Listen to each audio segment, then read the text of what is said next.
Well, I thank the gentleman for yielding and for his leadership on energy and clean air policy for all of America. Mr. Speaker, I rise in strong opposition to H.R. 4775. The Republican bill is a radical attempt to gut the Clean Air Act. The Clean Air Act has been one of our bedrock environmental laws for America since the 1970s. So for 50 years, it has worked well to ensure that it protects our health while businesses thrive. It has made such a difference in our lives, and I heard my good friend from Houston say he has seen the air cleaned up.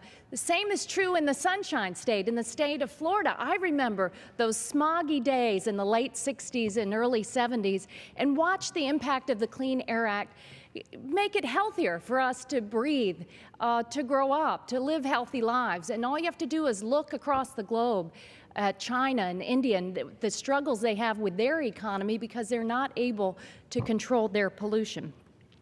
The great thing about the Clean Air Act is that it's based on science. It requires the EPA every 5 years to bring scientists together and do a health check, do a check on the air quality standards all across America.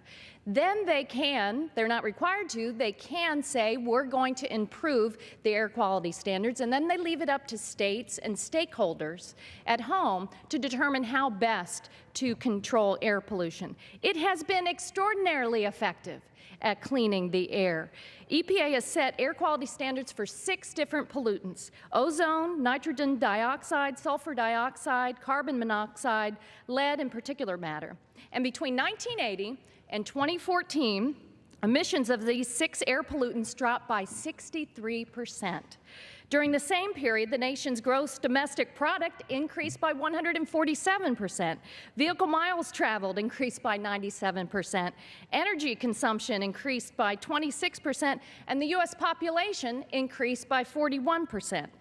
These emissions reductions have generated dramatic health effects. There is a balance in the law already. A recent peer-reviewed study estimates that the Clean Air Act will save more than 230,000 lives and will prevent millions of cases of respiratory problems like asthma and other problems in 2020 alone.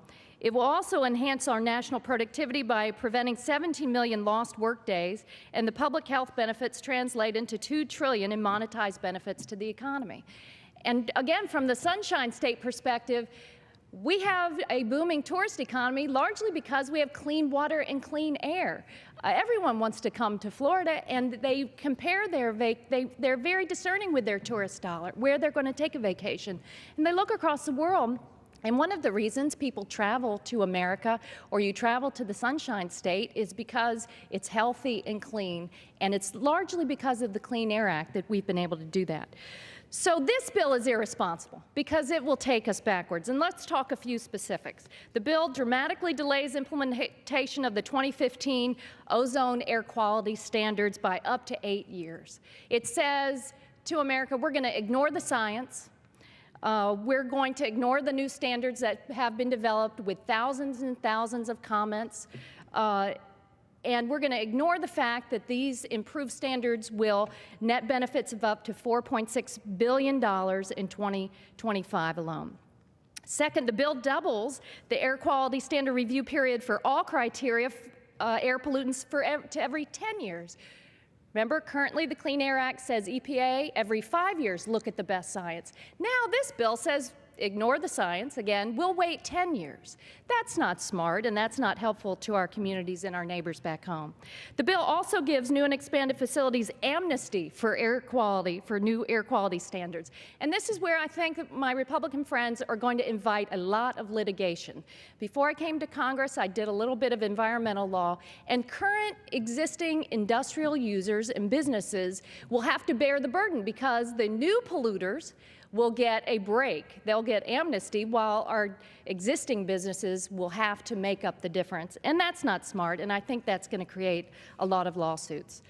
You know, Prime Minister Narendra Modi from India was here today, and one of his messages, besides what a great democracy America is, and what a great democracy India is that we've got to thank about the future. And we can tap the American ingenuity, what we've already done to clean the air, grow business at the same time. Other nations are realizing now what we've learned long ago, that unregulated emissions of dangerous air pollutants is unsustainable. And the Clean Air Act has helped us make dramatic improvements in air quality over past decades. Our economy has grown at the same time, so I'd urge my colleagues, do not gut the Clean Air Act. Vote no on H.R. 4775, and I yield back my time.